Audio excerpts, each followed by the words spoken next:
आशा करता हूं आप सब बहुत अच्छे होंगे। मेरा नाम है सिद्धांत अग्निहोत्री। स्टडी ग्लोस पे आपका बहुत बहुत स्वागत है। तो दोस्तों, ये बहुत ही टेक्निकल लेक्चर होने वाला है और बहुत ही इंपॉर्टेंट लेक्चर होने वाला है, भारत की जॉब क्राइसिस। और इसमें आपको एक एक चीज़ पता चलेगी, जीएस पेपर 3 के लिए इंपॉर्टेंट है ही है भारत की जो जॉब क्राइसिस है। तो मैक्रो इकोनॉमिक रीजंस के बारे में हम जानेंगे। इससे पहले हम आगे बढ़े, बता दूं कि हमारा जो शानदार यूपीएससी प्रीलिम्स क्रैकर कोर्स है, जिसकी 6 महीने की वैलिडिटी है, जो कि क्लास शुरू होने के बाद ही शुरू होगी। तो 200+ घंटे लाइव देंगे हम आपको, जिसमें सवाल हम लगातार डिस्कस करेंगे। 25 से 35 आपकी टेस्ट सीरीज होंगी। करंट अफेयर्स सीसैट रिकॉर्डेड होगा, सब्जेक्ट वाइज एनालिसिस होगा। एक तरीके से क्रैश कोर्स टाइप का है, आपको ये बहुत बढ़िया तरीके से पता चल जाएगा। एसडीएम ऋषि सर हो गए, विनोनिका मैम हो गई, हम सब जो है ये सेशंस लेने वाले हैं और आपको मजा आ जाएगी। तो मैक्रो इकोनॉमिक और माइक्रो इकोनॉमिक क्या होता है? माइक्रो मतलब होता है छोटा, मैक्रो मतलब होता है बड़ा। इतना समझो, जब मैक्रो की बात करते हैं हम देश की बात करते हैं, माइक्रो की बात करते हैं तो छोटे छोटे अपनी खुद की बात करते हैं, है ना, पर्टिकुलर। तो ये समझिए कि माइक्रो मतलब छोटा और मैक्रो मतलब बड़ा। तो भारत एक जॉब क्राइसिस से गुजर रहा है। क्या ऐसा है? बहुत सारे इंडिकेशंस हमको देखने को मिलते हैं। ऑफिशियल डेटा ये बताता है कि ग्राउंड रिपोर्ट तो है ही है। तो सबसे पहली बात, बड़े रीजंस क्या हैं इसके, मैक्रो इकोनॉमिक रीजंस क्या हैं? तो दो तरीके के यहां पे इंप्लॉयमेंट होते हैं। इकोनॉमी बहुत आसान है समझना, भारी भरकम वर्ड्स को छोड़ के एकदम सिंपल तरीके से, क्योंकि हर कोई इकोनॉमिस्ट है। आप भी इकोनॉमिस्ट हो, घर के देखते हो ना, घर का बैलेंस ऑफ पेमेंट ठीक रहे, कर्जा ज्यादा ना हो, पैसा ज्यादा आए, तो उसके लिए आप पॉलिसी बनाते हो। और यही जब बड़े लेवल पे पॉलिसी बनती है तो देश की पॉलिसी हो जाती है। तो अगर पहली बात करें तो हमको क्या जॉब और यहां पे वेज एम्प्लॉयमेंट क्या होता है? सिंपल सी बात है कि यहां पे जो एम्प्लॉयर्स कौन होते हैं? हम, जिनकी कंपनीज होती हैं, उनको किसकी जरूरत है? एम्प्लॉयज की। तो अब यहां पे एम्प्लॉयज के लिए जो काम करेगा, एम्प्लॉयर्स के लिए जॉब करेगा, वो लेबर होगा और उसमें आप उनको पैसा देंगे। एग्जाम्पल के तौर पे मैंने आपको रखा, आपने मेरे लिए काम करके दिया और मैंने आपको पैसा दिया, वेज एम्प्लॉयमेंट। दूसरा सेल्फ एम्प्लॉयमेंट होता है, जहां पे जो लेबर की सप्लाई और डिमांड है वो आइडेंटिकल है, ठीक है, मतलब वो खुद के लिए ही काम कर रहा है, ठीक है। तो वर्कर जो है वो खुद को ही इंप्लॉय करता है। तो ये दो तरीके के चीज होती है कि एक तो वेज एम्प्लॉयमेंट हो गया कि आप किसी के लिए काम करो, और जब आप खुद के लिए काम करते हो तो सेल्फ एम्प्लॉयमेंट। सिंपल सी बात है। चलो, a further useful distinction can also be made between veg labour and jobs. ये बहुत इंपॉर्टेंट है। वेज लेबर और जॉब्स अलग अलग होती हैं। सबसे पहले जो पहला वेज लेबर की बात करते तो सब आ जाता है। ऑल फॉर्म्स ऑफ लेबर डर फॉर एन एम्प्लॉयर। एग्जाम्पल के तौर पे मेरे लिए अगर कोई थंबनेल बना रहा है तो मैं उसको पैसा दे रहा हूं, वो भी वेज लेबर में है। मान लीजिए मैंने किसी फ्रीलांसिंग के लिए किसी को रखा हुआ है। अब हालांकि जब मेरा काम पड़ेगा मैं तभी उसको पैसा दूंगा, वो भी वेज लेबर में है। मान लीजिए कि मुझे कभी मकान बनवाना है, तो मैंने 2-3 महीने के लिए मकान क्या फ्लोर बनवाना है मान लीजिए, तो फ्लोर 2 महीने लगा फ्लोर बनने में, मैंने किसी को जॉब पे रखा कि भाई मेरे लिए काम करो, मैंने पैसे दिए, वो भी वेज लेबर में आ गया। समझ रहे हो? तो उसमें हर फॉर्म्स ऑफ लेबर आ गए, ठीक है। सो ये चीज है। एट वन एक्सट्रीम में highly paid corporate jobs at the other. तो अब इसमें तो डेली वेज लेबर आप समझ ही सकते हैं कि भाई डेली जो आप देखते होंगे कि भाई आओ मेरा मकान बना दो या ये काम कर दो, तो सुबह काम करेंगे, शाम को काम करके देंगे, आप उसी दिन पैसा दे दोगे। और हाईली कॉर्पोरेट जॉब्स भी आ गई, महीने महीने पैसा मिलता है, तगड़ा पैसा मिलता है, करोड़ों में पैसा मिलता है। बट सेम है, नौकरी ही है सब कुछ, है ना, लेबर ही है ये। चाहे उसको आप छोटे लेवल पे देखो चाहे बड़े लेवल पे देखो, लेकिन जॉब्स जो है they are better paid regular wage, ठीक है भाई। डिफरेंस ज्यादा कुछ नहीं है, बस इतना समझो कि जो जॉब्स होती हैं वो क्या होती है उसमें। जैसे अगर मान लीजिए, जैसे मैंने आपको भी एक एग्जांपल दिया, एग्जांपल फ्रीलांसर। अब कोई मेरे लिए फ्रीलांसिंग करा 2 महीने के लिए कि सर एक काम करिए, 2 महीने के लिए आपको कंटेंट राइटर की जरूरत है, मैं आपका कंटेंट लिख दूंगा, वो वेज लेबर में आ गया। बट अगर मैं किसी को जॉब दे रहा हूं, तो जैसे मेरा थंबनेल जो बनाते हैं या मेरी जो फैकल्टीज है, उनको मुझे महीने महीने सैलरी देनी है, वो रेगुलर है, समझ रहे हो? उनके लिए मैंने एक पूरा प्रोटोकॉल, कितना पीएफ में कटेगा इतना, तो आप मेरे परमानेंट हो, समझ रहे हो? सो तो जॉब्स होती हैं दे आर बेटर, तो वो relatively better paid regular wage और सैलरीड एम्प्लॉयमेंट, कि महीने महीने आपको सैलरी मिलेगी। ऐसे नहीं कि आज मेरा काम है कल नहीं तो मैं आपको निकाल दूंगा, ये चीज है।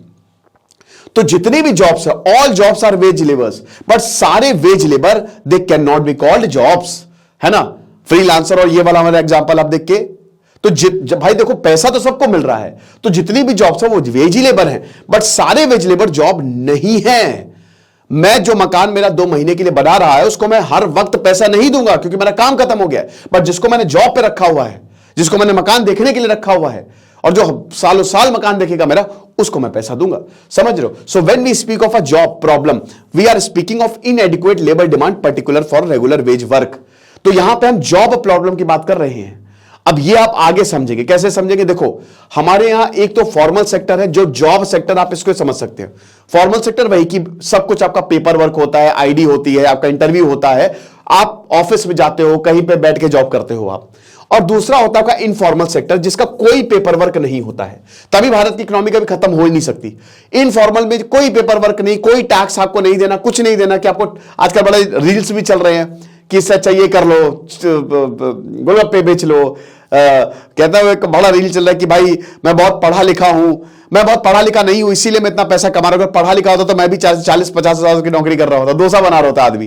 तो जो डोसा बना रहे हैं, जो ठेले लगा रहे हैं, जो रेडी लगा रहे हैं, जो बेच रहे हैं, जो साइकिलों पे बेच रहे हैं, वो सब क्या होता है? वो इनफॉर्मल सेक्टर होता है, ठीक है, जिनका कोई पेपर वर्क नहीं होता, कुछ नहीं होता, बस ठेला लगाया, शुरू कर दिया। मैं यहाँ पे बहुत अच्छा लिट्टी बाटी यहाँ पे बनाता है, तो लिट्टी उसकी खाता बहुत बढ़िया देता है वो, तो वो इनफॉर्मल हो गया। लेकिन अगर वही एक पूरी कंपनी हो जाए लिट्टी बाटी की, एक पेपर वर्क हो जाए प्रॉपर तरीके से, ठीक है, चलिए कोई बात नहीं, पेन चला गया मेरा, है ना, देख लो यहाँ पे शायद गिरा होगा नीचे। तो अगर पेपर वर्क प्रॉपर हो जाए ना, तो फिर वो हो जाएगा हमारा फॉर्मल सेक्टर। तो अब यहां पे क्या है? The Indian economy has historically been characterised by the presence of open employment, जो कि अभी मैंने आपको बता रहा, ओपन एम्प्लॉयमेंट मतलब होता है इनफॉर्मल एम्प्लॉयमेंट, कि जैसे कभी भी इनफॉर्मल एम्प्लॉयमेंट मतलब वही जो मैंने अभी आपको बताया कि टेंशन की बात नहीं है कि आज मैं काम कर रहा हूं, आज मेरी जॉब चली गई, कोविड के वजह से मेरी जॉब चली गई, कोई बात नहीं, ठेला लगाना शुरू कर दिया, तो मैं क्लोज्ड एम्प्लॉयमेंट से ओपन एम्प्लॉयमेंट में आ गया, फॉर्मल से इनफॉर्मल में आ गया। तो जो मैंने अभी आपको बताया, consisting of the self employment as the casual wage workers, इसको डिस्गाइज्ड एम्प्लॉयमेंट भी कहते हैं, क्योंकि इसका कोई रिकॉर्ड नहीं, सरकार इसका कोई रिकॉर्ड नहीं रख रही है, सरकार इसको आउटपुट में भी नहीं गिनेगी। जब जीडीपी की कैलकुलेशन होगी तो जो सरकार के पास रिकॉर्ड होगा वही कैलकुलेट होगा, लेकिन ये जो ठेला लगाए हैं, जो रेवड़ी लगाए हैं, इन सबका कोई रिकॉर्ड नहीं है। तो इसको जीडीपी, अगर इनको भी मान लीजिए कि धर लिया जाए, है ना, या फिर इनको भी काउंट कर लिया जाए, क्योंकि चल तो रहा ही है, तो शायद भारत की जीडीपी और बढ़े। सो economic policy generally framed in terms of the output growth. तो ये जो मैंने अभी आपको बताया कि जो रिकॉर्डेड डेटा है, जो आउटपुट ग्रोथ है, जिसको हम जीडीपी कहते हैं, उसी में ही हम इकोनॉमिक पॉलिसी को बनाते हैं। Labour demand in the formal non agriculture sector is determined by the factors. अब नॉन एग्रीकल्चर देखिए, पहले तो ये समझिए कि हमारे प्राइमरी है, सेकेंडरी है और टर्जरी सेक्टर है। प्राइमरी सेक्टर क्या होता है? प्राइमरी सेक्टर आपका एग्रीकल्चर होता है, हमेशा सब कुछ एग्रीकल्चर से, खेती से ही निकला है। सेकेंडरी क्या होता है आपका इंडस्ट्रियलाइजेशन, आपका मैन्युफैक्चरिंग सेक्टर, और टर्जरी सेक्टर आपका सर्विसेज सेक्टर होता है, ठीक है। तो नॉन एग्रीकल्चर सेक्टर मतलब हम प्राइमरी सेक्टर को यहां पे नहीं गिन रहे हैं। तो लेबर डिमांड, अब एग्रीकल्चर में अगर आप गिन लो तो उसमें भी लेबर डिमांड है, बट यहां पे सर्विस सेक्टर और हम इंडस्ट्रियल सेक्टर की बात कर रहे हैं। So labour demand in the formal non agriculture sector, ध्यान दीजिएगा, फॉर्मल यानी कि फॉर्मल मतलब प्रॉपर जॉब जहां पे कर रहे हैं, नॉन एग्रीकल्चर सेक्टर। अब लेबर डिमांड, जैसे एक कोई कंपनी है, ठीक है, अब कोई कंपनी मान लीजिए कि वो कंपनी आईटी सेक्टर की, सॉफ्टवेयर की कंपनी है, तो सॉफ्टवेयर कंपनी क्या है? एग्रीकल्चरल नहीं है, ठीक है। सॉफ्टवेयर कंपनी क्या इनफॉर्मल नहीं है, कंपनी है वो तो फॉर्मल है। वहां पे लेबर की डिमांड कैसे होगी, वहां पे हम लोगों को कैसे रखेंगे, तो उसके फैक्टर्स क्या है, उस पर हम नजर डालते हैं। सो सबसे पहले तो labour demand rises when the demand for output rises under any given level of technological development. याद रखिएगा कि लेबर डिमांड राइज होगी जब आउटपुट राइज, जैसे मान लीजिए कि आज मुझे 50 सॉफ्टवेयर किसी फलाना कंपनी के लिए बनाने हैं, स्टडी क्लोज एक सॉफ्टवेयर कंपनी है, कल मुझे बोला जाए कि भाई ये 50 से 50,000 सॉफ्टवेयर हो जाएगा, तो यानी कि मेरा आउटपुट बढ़ेगा। तो अगर मेरा आउटपुट बढ़ेगा तो मैं क्या करूंगा भाई, मुझे लेबर की जरूरत पड़ेगी कि और ज्यादा। अभी यहां पे मुझे 10 लेबर जो है वो 50 बना रहे थे, फिर मुझे कितने, बहुत सारे 50, 100, 200, 300, 400 लेबर की, तो लेबर डिमांड बढ़ेगी। जैसे ही मेरा आउटपुट बढ़ेगा, मेरा लेबर डिमांड, तो पहला हमको क्या समझ में आया कि अगर आउटपुट बढ़ता है तो हमको लेबर की जरूरत पड़ती है। अब इसमें टेक्नोलॉजिकल डेवलपमेंट, जैसे आज एआई की बात है, तो एआई बनाने के लिए भी मुझे लेबर चाहिए, लेकिन कई बार ऐसा होता है यही ऑटोमेशन, जैसे अब एआई हो गया, बाकी चीजें हो गई, लेबर की डिमांड को लगातार कम करती जा रही है। अगला देखो, introduction of labour saving technology like automation enables firms to produce the same amount of output by hiring lower number. ये प्रॉब्लम आज हो रही है कि पहले के जमाने में क्या था, सॉफ्टवेयर इतने सारे, जैसे 50,000 सॉफ्टवेयर चाहिए तो हमको लेबर डिमांड चाहिए। लेकिन अब मान लीजिए कि कोई हमने एक मशीन बना दी और वो 50,000 सॉफ्टवेयर यूं बना दे रही है। चैट जीपीटी जो है, आज मुझे कंटेंट राइटर रखना पड़ रहा है, लेकिन चैट जीपीटी ने वो काम आसान कर दिया है, तो कंटेंट राइटर की तो छुट्टी होगी। तो इसकी वजह से क्या होगा, जो वर्कर्स हैं, ज्यादा टेक्नोलॉजी की वजह से जो वर्कर्स है वो कम होगा। अब इधर पे सेकंड पॉइंट पे आ जाओ, ग्रोथ और लेबर प्रोडक्टिविटी की बात करते हैं, ठीक है। So employment growth is determined by the relative strength of two factors. याद रखिएगा, जो एम्प्लॉयमेंट की ग्रोथ, और ये फॉर्मल सेक्टर की बात हो रही है, एम्प्लॉयमेंट की जो ग्रोथ है, जो रोजगार की ग्रोथ है, क्योंकि हम रोजगार पे ही बात कर रहे हैं, वो दो फैक्टर में डिटरमाइन करते हैं। बहुत ध्यान से सुनिएगा, आउटपुट ग्रोथ रेट, कि आउटपुट आपकी जीडीपी कितनी है, कितनी चीजें प्रोड्यूस हो रही हैं और मार्केट में आ रही है, तो इस पे ऊपर आपका एम्प्लॉयमेंट डिपेंड करेगा। अगर ज्यादा आउटपुट है तो जाहिर सी बात एम्प्लॉयमेंट ज्यादा होगा, ठीक है। And the labour productivity growth rate, कि क्या लेबर इतना ज्यादा प्रोडक्टिव है, ठीक है। अगर लेबर देखिए, जैसे मान लीजिए कि आपका आउटपुट तो अच्छा खासा है बट लेबर इतना प्रोडक्टिव नहीं है, तो क्या होगा, एम्प्लॉयमेंट घटेगा। अभी मैं उसको बताता हूं। इफ लेबर, अब देखिए इन फैक्टर्स को देखते हैं, if labour productivity growth rate does not change, है ना, यानी कि मान लीजिए कि लेबर की प्रोडक्टिविटी का जो ग्रोथ रेट है वो उतना का उतना ही रहता है।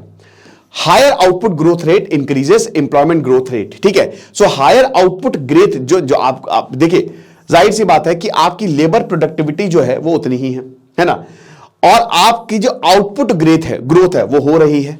तो अब इसकी वजह से क्या होगा कि जो आपका एम्प्लॉयमेंट, जो रोजगार है, वो जाहिर सी बात है बढ़ेगी।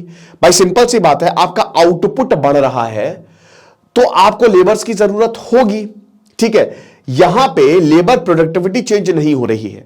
लेबर प्रोडक्टिविटी मतलब क्या है कि लेबर कितना ज्यादा प्रोडक्टिव है, क्या लेबर उस काम को कर पा रहा है कि नहीं कर पा रहा है, ठीक है। लेकिन अगर वो चेंज नहीं हो रही है तो भाई सिंपल सी बात है कि आपको ज्यादा लेबर्स की जरूरत होगी। समझ रहे हो मेरी बात। देखो मैं आपको बहुत बढ़िया एग्जांपल देता हूं, जैसे आईटी सेक्टर का ही स्टडी ग्लोज। मान लो कि लेबर का प्रोडक्ट, जैसे मान लीजिए कि मुझे सॉफ्टवेयर बनाने, 50 सॉफ्टवेयर बनाने हैं, ठीक है। तो मैंने 50 लोगों को हायर किया, वो सॉफ्टवेयर जावा पे हैं, जावा लैंग्वेज पे हैं, ठीक है। और इन 50 के 50 को जावा लैंग्वेज आती है, तो यानी कि क्या हुआ, सब चंगा सी। अब मुझे मान लो 500 सॉफ्टवेयर बनाने हैं, बट ये सॉफ्टवेयर मुझे पाइथन में बनाने हैं, पाइथन लैंग्वेज में। समझ रहे हो, अब ध्यान से समझना, लेबर प्रोडक्टिविटी इतनी ही है, यानी कि लोगों को जावा ही आती है, सबको जावा आती है। तो मुझे क्या चाहिए, मेरा आउटपुट बढ़ रहा है क्योंकि मुझे 500 सॉफ्टवेयर के ऑर्डर मिले हैं, लेकिन लेबर्स को खाली जावा आ रही है, तो मैं पाइथन वालों को रिक्रूट करूंगा, यानी कि इंप्लॉयमेंट बढ़ेगा। भाई जिनको जिनको पाइथन आती है वो, तो क्या होगा, इंप्लॉयमेंट रेट बढ़ेगा। समझ गए, ये चीज है। अब दूसरा में, अब अगर लेबर प्रोडक्टिविटी ग्रोथ रेट बढ़ेगा, ध्यान से समझना, तो इंप्लॉयमेंट घटेगा। क्यों भाई, सिंपल सी बात है कि मान लो ये 50 लोग हैं, अब इन 50 लोगों ने बोल दिया, अरे सर आपको हमने बेवकूफ बनाया, हमको जावा भी आती है और पाइथन भी आती है, वाह तुम ही काम कर लो ये। तो मैं इंप्लॉयमेंट, मैं रिक्रूटमेंट क्यों निकालूंगा भाई, जब एक ही लेबर मेरा सारे काम कर रहा है, लेबर की प्रोडक्टिविटी बढ़ रही है, तो मैं, भाई सिंपल सी बात है, इंप्लॉयमेंट घटेगा, क्योंकि मुझे अब नहीं लेबर चाहिए, मेरे एग्जिस्टिंग लेबर वो काम कर रहे हैं। तो भारत में ये भी क्राइसिस है, समझ रहे हो। तो ये इस तरीके से, इस संदर्भ में आप समझ सकते हो। जॉबलेस ग्रोथ की बात करते हैं, the employment growth rate of the formal and non agricultural sector remain unresponsive, ठीक है। प्रॉब्लम यही है कि जो एम्प्लॉयमेंट ग्रोथ रेट है फॉर्मल सेक्टर का, नॉन एग्रीकल्चर सेक्टर का, वो बहुत ज्यादा रिस्पॉन्सिव नहीं, despite significant rise in the output. अभी मैंने आपको बताया आउटपुट ज्यादा है, लेकिन स्टिल हमारे यहां जॉब्स नहीं मिल पा रही है। हम इनफॉर्मल सेक्टर को नहीं, क्योंकि देखिए इनफॉर्मल सेक्टर को हम क्यों काउंट नहीं कर रहे हैं, हमेशा चॉइस होती है।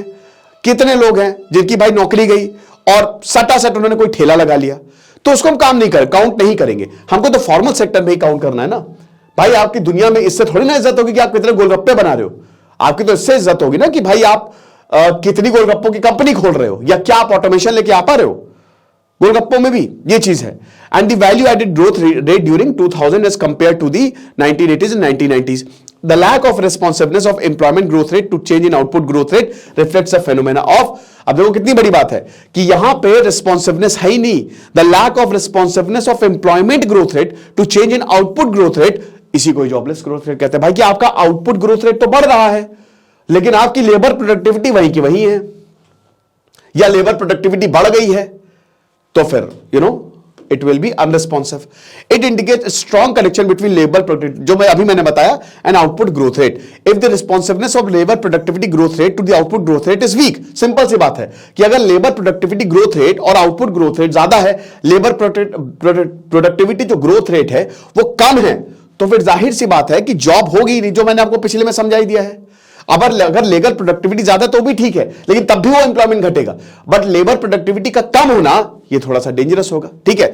और फिर उसके बाद लेबर सेविंग टेक्नोलॉजी भी आजकल आती जा रही है, सॉफ्टवेयर आते जा रहे, तो हटाओ सबको, ठीक है। लेबर प्रोडक्टिविटी ग्रोथ रेट बढ़ रही है तो हटाओ सबको, ऑटोमेशन होता जा रहा है तो हटाओ सबको। तो under weak responsiveness of labour productivity the positive effect of GDP growth rate on the employment would dominate over the adverse effect of labour saving technology. यही प्रॉब्लम है कि आज आप देख रहे हो भारत छठी सबसे बड़ी इकोनॉमी बन गया है, आगे आने वाले हो सकता है तीसरी या दूसरी बन जाए, लेकिन यहां पे लोगों की हालत तो खराब है। हम मशीनों को लगा लेंगे, फैक्ट्री में इंडस्ट्रियल रेवोल्यूशन आया, हमने मशीनों को लगा लिया, रातों रात लोग बेघर हो गए।